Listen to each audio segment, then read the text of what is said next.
get away with some extra damage. Tango, as well as the Quelling Blade through, and he's fine. That's a nice Fisher, though. That's a pretty good chunk of damage on him there. Just the harass. Only has a single Tango left. No salves currently on Miposhka. So, you know that courier, makes the call, rings him up, and it's going to be running with a salve in that top lane now. So if there's any chance here for LGD to score a kill, it might be sooner rather than later. Too true. Gotta look for that opening. Down bottom. Really trying to pressure, too. They keep pump faking this Fisher up top. I mean, if you catch him on the wrong side of it, it's going to be a ton of damage out with those treants. But even without it, right? Just the one fissure and a couple punches from Faith Beyond, he hits really hard. They will be bringing over that courier now, Miposhka, to make sure this one does not get sniped by XinQ. Hopefully you're not losing it to a Shaker. Yeah, true enough. But this bottom lane, lots of harass being spammed out here from Mira and Collapse as well. But it's a Morphling, it's an IO. Morphling in itself a very frustrating hero to lane versus due to the regen mechanic and the ability to morph strength and agi, but comboed up with an IO. It's pretty rough trying to get a kill, but more players, they tend to go for some of these overextensions, so maybe he'll get a bit greedy there. Right, and even, just the pressuring and forcing him to switch over attribute shift, it makes it a little bit harder for the morph to last hit. So it's not all bad, as XinQ is going to make that big move over underneath the ward and going to steal away the small camp. How many does he get? Not a ton, but nothing to say. Able to sneak a few as well. All right, interesting stuff there. It does sacrifice the top water room potential there. Oh, I say that, actually.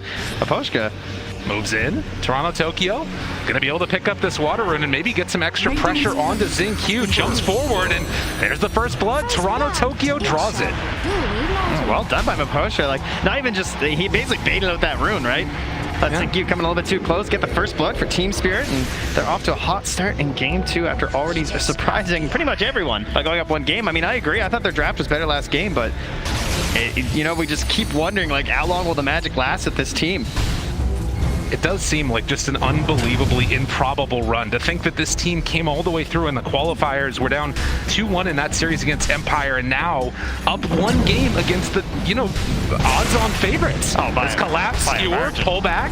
They do some good damage there on Ame. But he will not be under too much pressure of losing his life. He's going to get the deny. Oh, cheeky there. I like to see it from the morph. That's a morph player. That's what that is right there. And, nothing to say.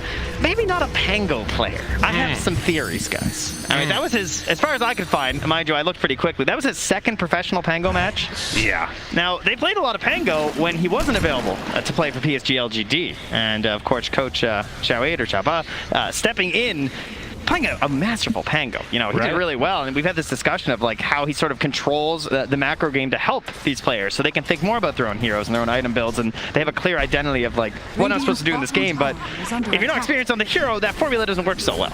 True enough. But he's got a less draft now. Much better hero for nothing to say. Very comfortable. Comfy time for nothing to say. And so far, he's doing fairly well. The early first blood onto Toronto Tokyo, giving that puck the advantage as another stack up on those camps. And now, trying to scout for these runes. Poshka, just within vision there, and Nightmare. It's going to use a lot of mana there. And Toronto Tokyo gets the haste down bottom, so a little bit of luck and a little bit of good rotations, helping out Team Spirit. Yeah, even threatening to have the TP in there from Posh will be all right, and actually just starts going right back on the aggressive. Will only catch a sentry though, no obs taken away there. So we heard a lot of discussion actually last game from Insania talking about like the power runes and the strength you're going to have from that right here, and especially for a puck, a hero that's really capable of trying to abuse that, because you want to be making these early rotations with the Dream Coil. And it looks like not going to secure another kill there.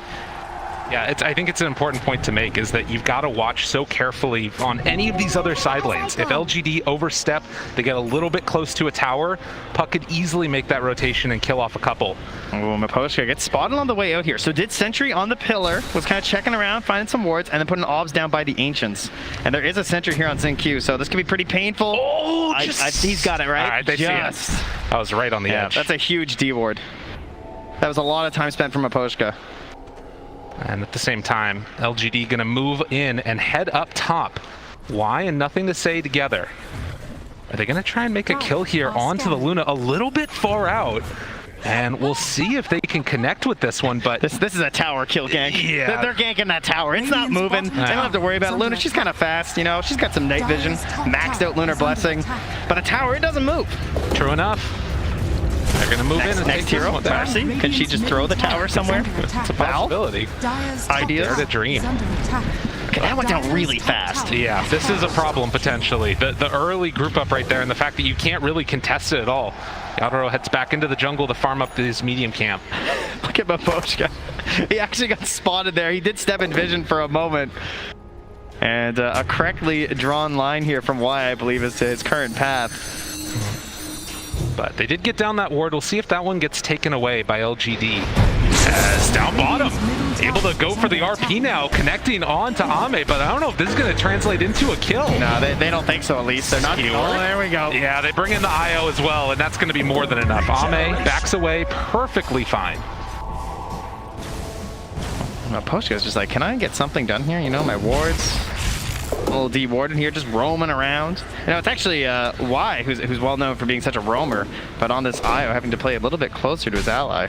Yeah, it is a little bit of a change-up in styles there. We saw a bunch of that rotation going on in the last game from him as Mapochka on his Bane finds another courier kill. Yeah, for Y, despite being a 5 player, he actually gets often categorized by like some of the information scrapers in Dota as a roaming hero. We've been told by some of our stats people just because he spends so much time going between the lanes. Ame, Collapse, facing off with each other. And just the focus right now on the farm, stacking up the camps.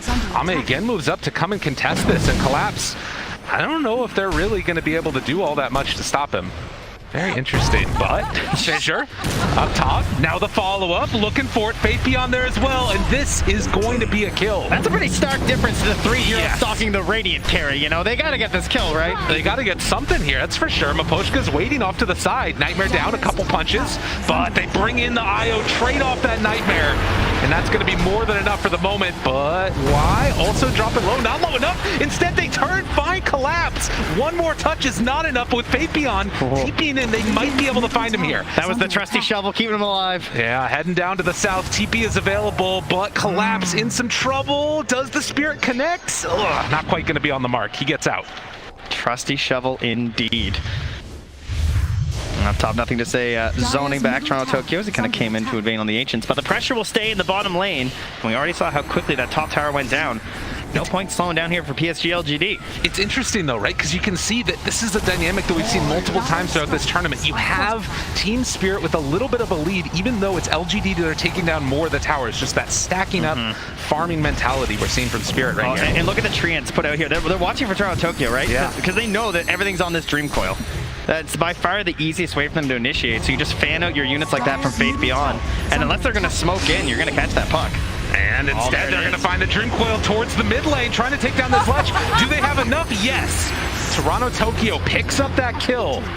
And with that, a 3,000 gold lead this early on for Team Spirit. Bit of a theme, I feel like, in these two games from PSG.LGD. Ame did a similar thing last game on the Ursa, where he kind of stayed in an area which seems like, surely, you know, like you're in trouble, you know? Right. He ended up dying on the Ursa in the top lane. And this time, you know, at least they got a favorable trade. They took a tower after that, which I think was part of the plan for PSG.LGD, but they were able to zone back on that bottom tower, shove the wave back out, and now even Collapse running in behind the tower, checking for a courier and everything down here. They're not willing to just, like, you know, give you the, like, take the kill and then just give you the tower. They're able to defend after as well. Right. Oh. Okay, but now that pressure is coming mid. Mira. They're going to get onto the Brambles. Thought about that RP, but calls it off afterwards. And again, nothing to say in the mid lane, starting to push down this tier 1 tower with Xingqiu in tow. And why? They'll get it. And it's so interesting to me, right? Because you think about traditionally what people think of these styles of play, and Team Spirit definitely going the more farming route in this one. You saw there for a second the last hits that Yatoro has. 135 compared to the 69 of Ame. Yeah. Well, yeah, they're actually spotted out here, but they're not going to have anything in time to catch. But that also comes back to just the idea of punishing that Dream Coil, right? It was used. You killed me. All right, congratulations. But I'm a Leshrac. I don't have any cooldowns. When I respawn, I'm coming right back. I'm taking that tower. But as you said, the timing's like PSG.LGD, Y had said before, like, we love picking for scale. We like to be very balanced. We're comfortable going late because we think we make better decisions at that point in the game. And even though this is a pretty fast lineup from PSG.LGD, it does have some late game tools, right? The Morph Shaker, of course, if you get to that, can really go against anything at this point. There's a little bit terrifying. You're not wrong. Actually queuing up the Dragon Lance right now on Ame. So obviously he could maybe disassemble that later and build it into the Axe if he wants. Yeah, we see that a lot versus the Luna, because it makes like a really nice little matchup, right? Where she's kind of got this like zone that you're trying to play out of and kite her just a little bit, gives you that tank ability versus all this magic damage there too. Really balanced item to start out with. Dire's top tower is So under Team attack. Spirit nursing that 2K gold lead, as on the other side, LGD trying to keep the pressure onto these buildings. Up top, nothing to say is there. The 4 points in Edict forces out the glyph. Dire's structures are fortified. Wow, that was a pretty easy glyph to get, not gonna lie. Yeah. Didn't have to commit that hard at all. I mean, Collapse had already TP'd up there too, so I can imagine they'd like to go for another one soon. And as we approach, sort of past the laning stage, we start thinking, how's the Roche looking this game? They could take it relatively early, right? You get an early DD with this lineup with Nature's Prophet and Morphling. They might opt for it. Look at this movement in before the Blink Dagger on Shaker. Oh, Nightmare by Mapochka to dodge the stun, but Yadoro's still in some trouble as they run him down. It was good, but it wasn't good enough. Toronto Tokyo's coming, but they're too tanky. I mean, you see these stacked up heroes, maybe you're sort of thinking about going in for the Dream Coil, but it's a bit too much. They're just so tanky right now. And instead, they try and find a pick off here. Nothing to say. The rest of his friends a little ways away. Xingqiu making the move over. They're going to get the Terrorite. That's going to get the Tether Snap. And afterwards, the ulti coming from Willow, but nothing is taking the regen from Y. Keeping his core player alive. With the wand, with the IO, this early hood into the Eternal Shroud as well. They're going to have some issues bringing down this Leshrac without the Luna being there. Yeah, I mean, you just get blown up like that. I mean, obviously a great Nightmare dodge of the stun that came in, but in the end, need to get that BKB online, as we've seen time and again, and Yadoro's trying to get towards it now. As LGD starting to cut a little bit into this lead here. Also getting a little bit of free time right now for Ame to farm up. Yeah, I think Toronto Tokyo is starting to just think about like his role in this game, what he can do. Puck obviously pretty versatile in terms of the builds. They even an early Aeon disc here. And we'll have to get out of this one. Even go for the a TP in there. Very nice play to even preempt that by blinking somewhere else for the TP. Could have set something up there. They also have the Orchid ready on this push here, so with the relocate in 5 seconds, everyone can be top lane right now for PSG.LGD. For Team Spirit, they don't see very much. I mean, they're rotating a lot of heroes to that bottom lane. I think they just have to go for the counter push. Yeah, there's no other play really, and they have a glyph still on LGD as well. They need this Blink Dagger on Collapse before they can defend. It's going to be too much too quickly otherwise, and you can see getting very close. Collapse just going to farm up the rest of these camps here. Well, bottom, Team Spirit trying to pressure that in. Toronto Tokyo, he's got the Veil. He's got the Blink. He's thinking. How bold is he? This guy's crazy. We've seen it time and again, and Faith Beyond shows up. He just wants the creeps. That's all he's going for here. Oh, Faith Beyond spots him. The silence is there. That's the Orchid reveal, and he is mega dead. Yeah, he's really greedy. Yeah, it turns out. Oh, you got a full creep wave. That's quite a bit of gold, too. True. But almost a certainty when you go over that play. This does stop the backdoor protection, though. So this is going to stay alive a little bit longer, forcing LGD in this area for a bit. But eventually it will fall. And already 50 on back to that bottom lane to just push that back out too. So very well orchestrated there from PSG.LGD. But the courier, it holds the key. Ice Frog, little courier, delivering a Blink Dagger to Collapse. So, he's got a few more things queued up there you guys might have seen already in this tournament. The Shard, the Force Staff. He's made a couple plays. Perhaps some highlight reel ones. He's been absolutely spectacular. I think he needs a couple more this game. True enough. Not if LGD have anything to say about it. They've also had a few highlights at times, and playing on that Earthshaker with the Morphling, you just know that there's pain coming if they're left to free farm in this one. That's really the worst part of just staying in the upper bracket. Less highlights, less games to play.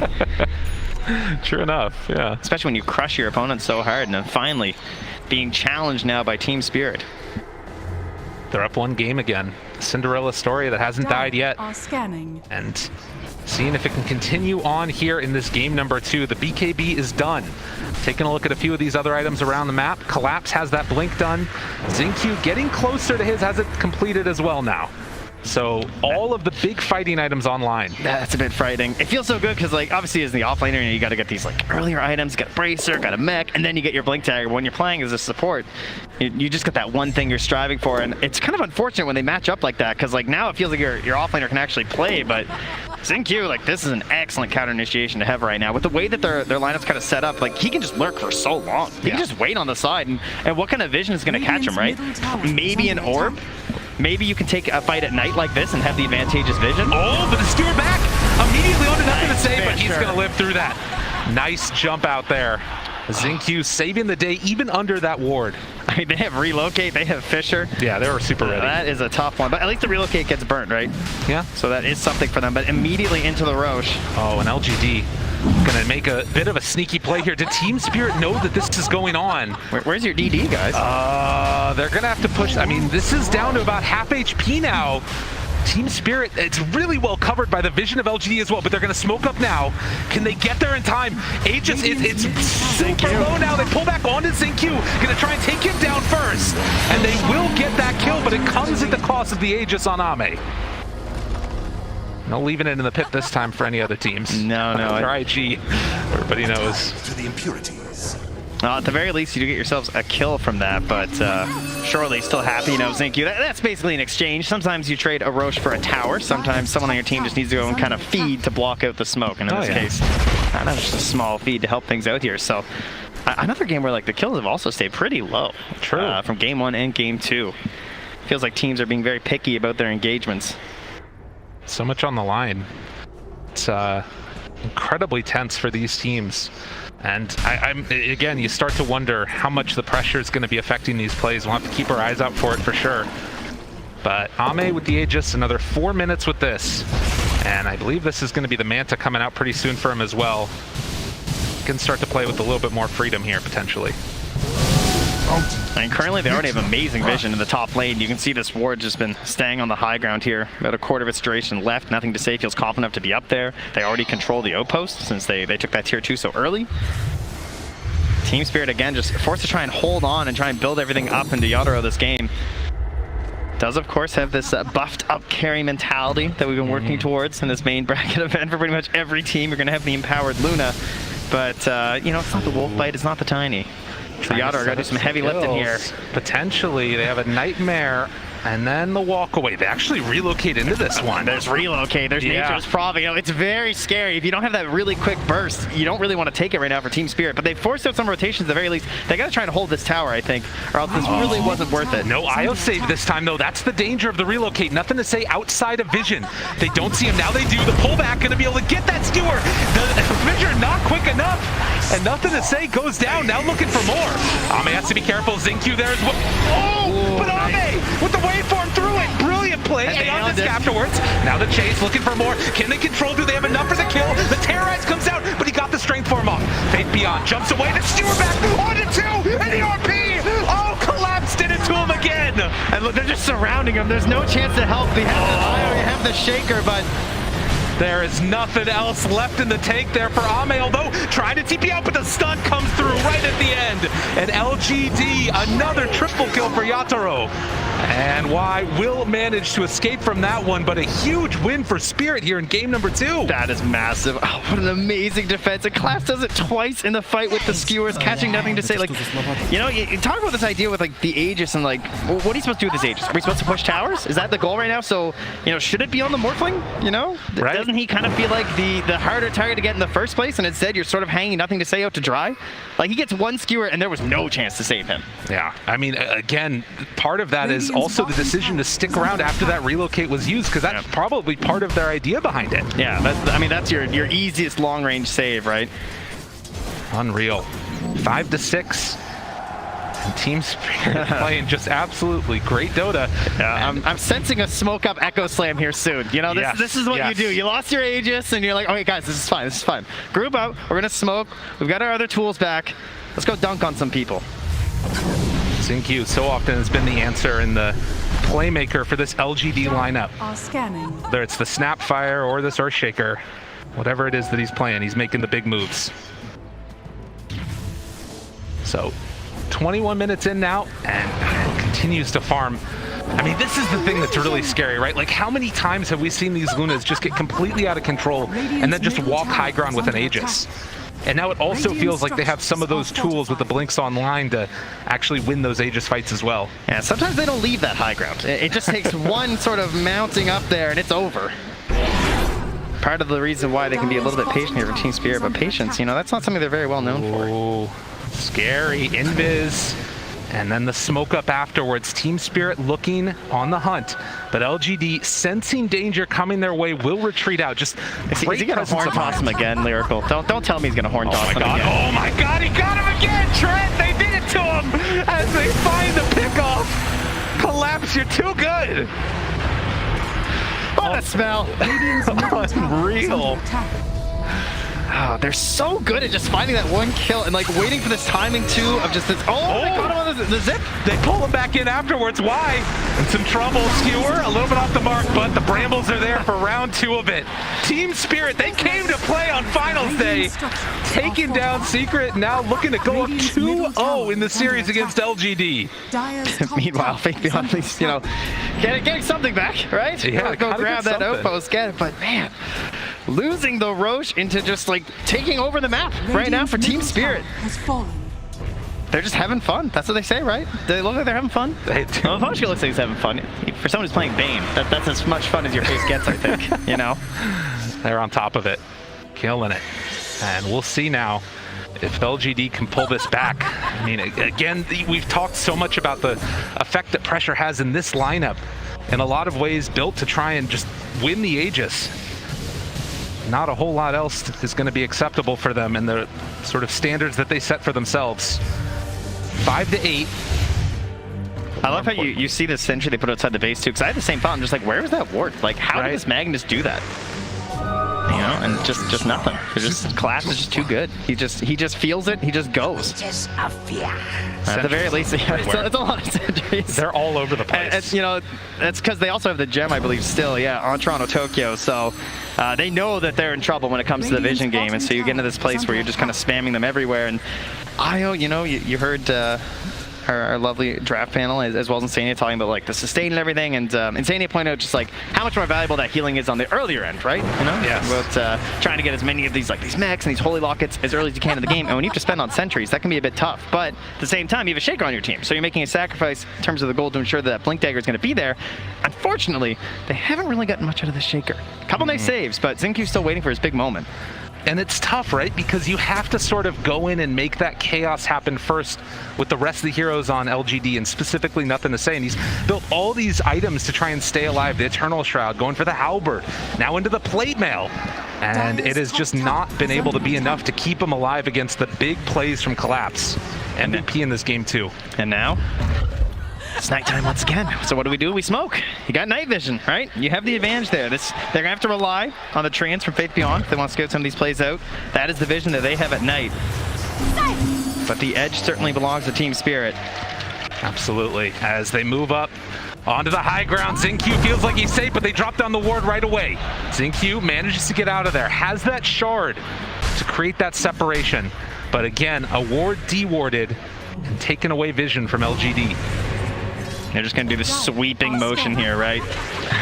They actually scanned ahead to see if he could blink in there. He's checking the high ground. Yeah. Collapse wants this so bad. He's ready. He feels the moment, dude. He is so on top of it. Waiting for the vision. Nothing to say, he's going so far back. He's like, no. He knows.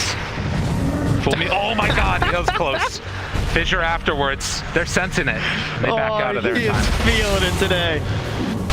Came close there. I mean, that's what's so cool about the spell, though, is that you can just fish. Yeah. You know? Sometimes you're not going to catch anything. Sometimes you get yourselves the big old whale. You know what's also so interesting about this? Like, those 2 outposts are still held by LGD.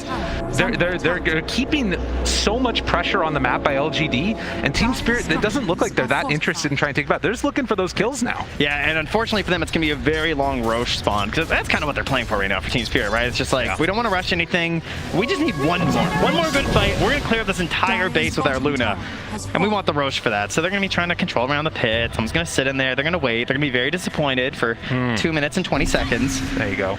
And that's just time for PSG.LGD. So what can we stall for here is the question. Shiva's coming out relatively soon for nothing to say, but the Aghanims, that's what we're stalling for. So whenever you get in trouble as a Morphling, you look to say, how good is the next game is it? And it's like, oh yeah, right, we picked Morph Shaker. So we do have that going.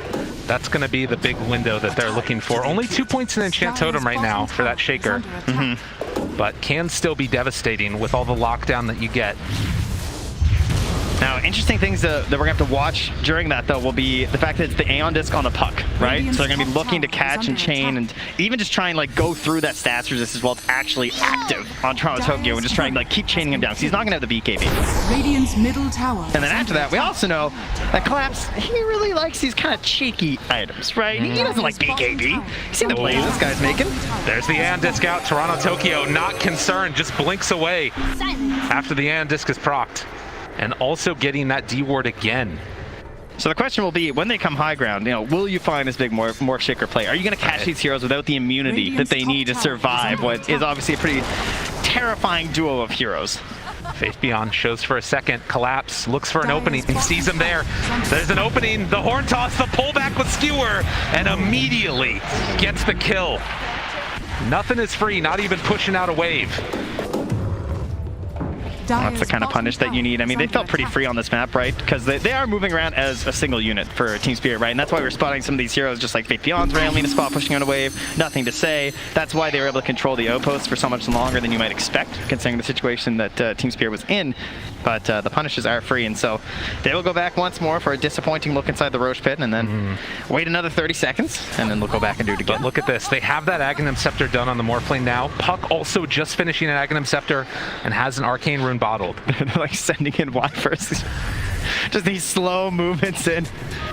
Ready to tether back off Sentry. It's going to catch both. They have vision right away. They know they're there. Collapse. Oh, he doesn't go for it. We've seen them go into these trees so many times. Collapse. I would not be surprised. He's thinking about it. Xingqiu is back there. Oh, they're just baiting out. Yeah, they're waiting on it. And Faith Beyond, in the meantime, farming on the other side. The Radiant, they scanned that pit there to no success. They're going to send in the Treants, though. So, PSG.LGD, they're in the know. They've got the Morphling, with the Aghanims, with the Shaker, and a team that really wants the Roche. They have a plan. This could be LGD's comeback here. Can they make it happen, though? And how long can you sort of like control and force the focus of Team Spirit to be here, and what are you gaining on the rest of the map? I mean, again, they're fanning out a bit here, and you have the global teleportation of a 10 seconds for Faith Beyond. Yeah, you have Ame just farming the Dire Ancients right now, so are they going to give up this There go the Treants. I mean, they know they're in there right now. I highly doubt they just give this up for free. Yadaros is still inside here. They're moving over now. Faith Beyond getting some Treants out, starting to move into position. They're going to lay down these brambles. They're actually doing this so slow that maybe PSG.LGD are just kind of fine with this. Are they really going to give up Roche for this, though? I think they just can't get into position, right? I mean, they don't have the best vision around the area. They actually see absolutely nothing right now, so I mean, they know they're in there. They've sent in the Treants, but again, how do you get that initiation when, you know, you're so reliant on, you'd rather just fight on the high ground at this point. All right, well, LGD give that one up. We'll see if that comes back to haunt them later, as Mira is going to push out this lane up top. Faith Beyond very close, and they're going to have to deal with their lanes, because this is one thing that's definitely beneficial for LGD is their split push potential. Faith Beyond, BKB with that Orchid. Xingqiu shows up. Yadaro up on the high ground. Nothing to say there as well. They have great vision on Team Spirit, and now showing in the lane. They're thinking about going. They pull him back in, and he is done. Can they go for any more now? They have full control onto the Luna, but Luna just walks away. Dire's middle tower. Living yet again. Yeah, I don't know. I don't know if he's thinking about, like, is there a buyback play there? Because that's a pretty bold sentry to place down. On just like that, Team Spirit with Aegis in hand. Faith Beyond could maybe go for a play there, but Toronto Tokyo not showing himself, has the boots of travel to join with the rest of the team. Right? They had the ward near the base. They actually saw that Ame was moving over here. Oh, man. This would be such a huge pickup if they can get him. The spider legs. Walking in. They get him with the horn toss. Chasing down for more. Ame's done. Team Spirit, everywhere they go, people die. It's the ward game, you know? Just spots heading over there. That ward near the bits. Oh, lets them know. They chase it down. And now they go up. Will they leave is the real question. There is a glyph available for the Radiant. True enough. They walk up high ground, and Yaotaro going to start beating away, laying claim to this area. In the meantime, Faithbeyond's going to try and push up that top side, but they catch him right away with the glyph. Collapse, pulls him back in, breaks the coil. Team Spirit, they're just playing too clean today. LGD need more. They don't have buyback on this Morphling. They can't get 2 racks at the very least on the side of Spirit, but I mean, do you need 2 racks? I don't know. That's a good question. Well, maybe Faithbeyond is actually starting to take this one down. Now the jump in. There's the BKB. Faithbeyond still has that Orchid available, but the turn off to the side. Oh, great Orchid to interrupt, and that will be enough to get him out. That was really well done with the BKB TV. It's like there's one answer, right? Yeah. Finds in there with the Orchid, so well done indeed. He will at least take a tier 3, so that's something, but of course, there's still time. You know, 2.5 minutes for a Luna to just run back to your base. She's pretty fast. You're not wrong about that one, and can start pressuring down to their towers. There's no more glyph either. The Team Spirit want to make another run at this with the Aegis. They're just so far ahead already. 10k gold. It does not look particularly close. Yeah, the boots of travel there from Tokyo, so he's just able to push out this bottom lane. He can be there in a flash too, trying to match some of this global capability that's there from PSG.LGD, but they're still waiting for their shining moment of Morph Shaker. They are in this game, believe it or not.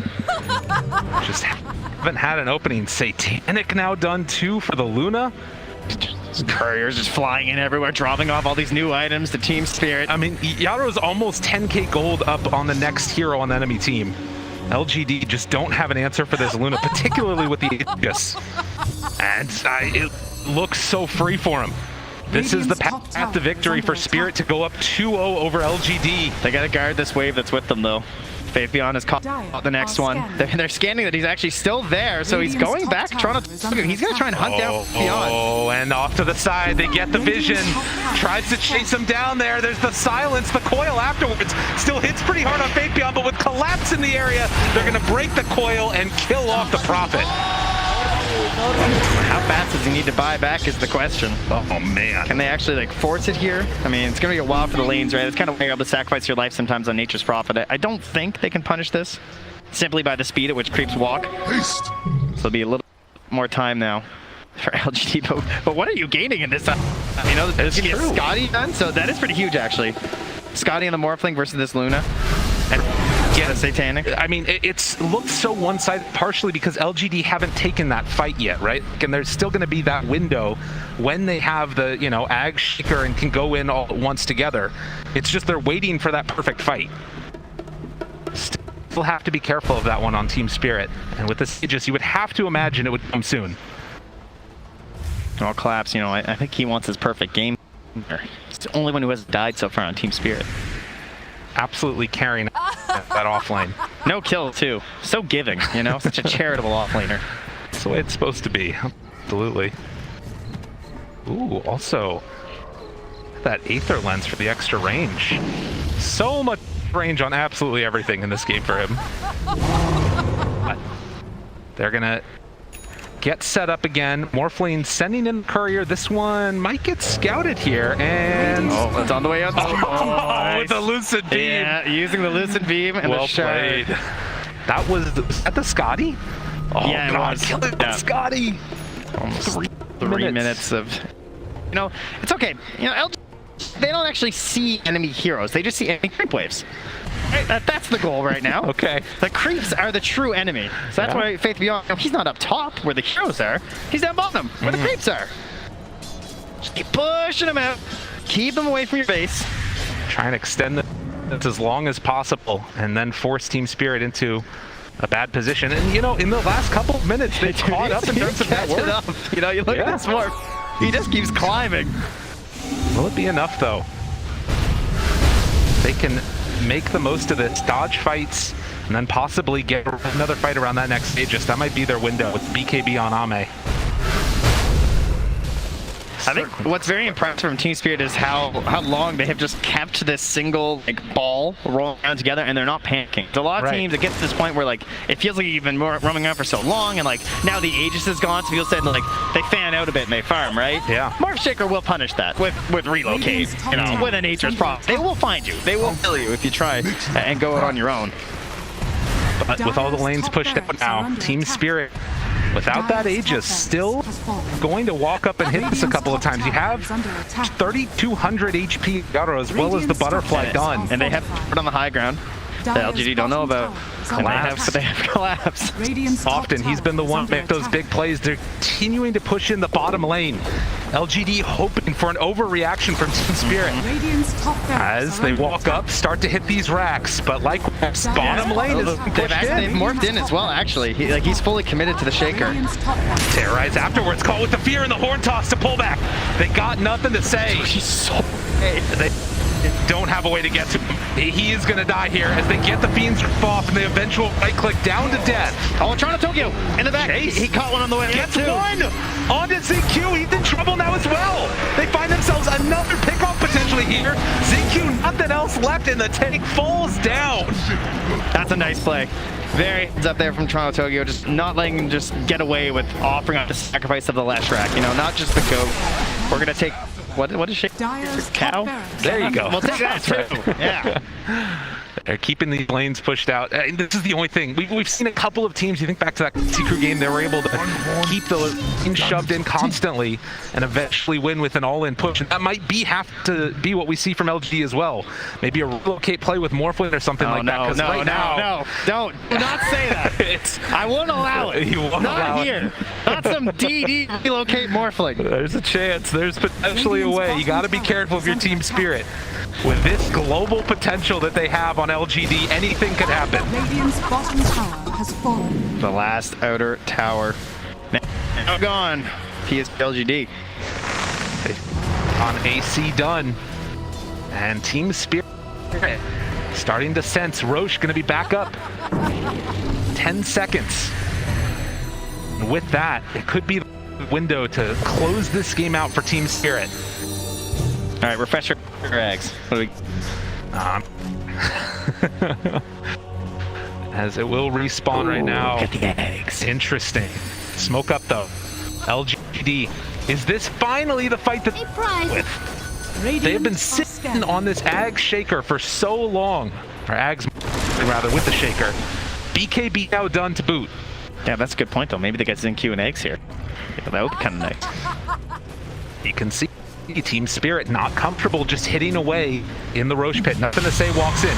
Yadaro up front center. Jeez. Nothing to say, they jump in. Here's the control. Damage out. Roche instead buys back immediately. Yadaro turns to destroys. Nothing to say. They got him. Caught to the side. Ame in some trouble. Hitting from the low ground. How many pieces are there? It doesn't matter as they chase him down and kill him off. A great win for Team Spirit as they will find more and more. Unbelievable. Oh, the chase continues. And Echo afterwards trying to buy a little bit of space. Nothing to say, but can the kill collapse? Trying to take him down, but no, it won't happen. On the side, Toronto Tokyo will fall. But the stun afterwards. Yadaro moving in. He's big, he's bad, he's Luna trying to kill him off. The fear, the pullback. He's got him. ZQ looking dead as well as they turn and hit. Another one bites the dust, but they pop back now. On Zinq, face beyond, getting absolutely shredded. Yadaro is too big. As they catch him in again and push back, they've got him caught and gonna maybe find the kill. Nothing to say, down low, dead. Another huge win, Team Spirit, they won't be denied. The Hornhouse catches on the ZQ and Yadaro just slaughter. The way they play these fights, they're so in sync with GG is called. They call it a Cinderella story. Well, the shoe fits wearing. Unreal. And we got a crowd up there. Talent, very excited for this young team's present. They have been absolutely dominant in this one. 2-0.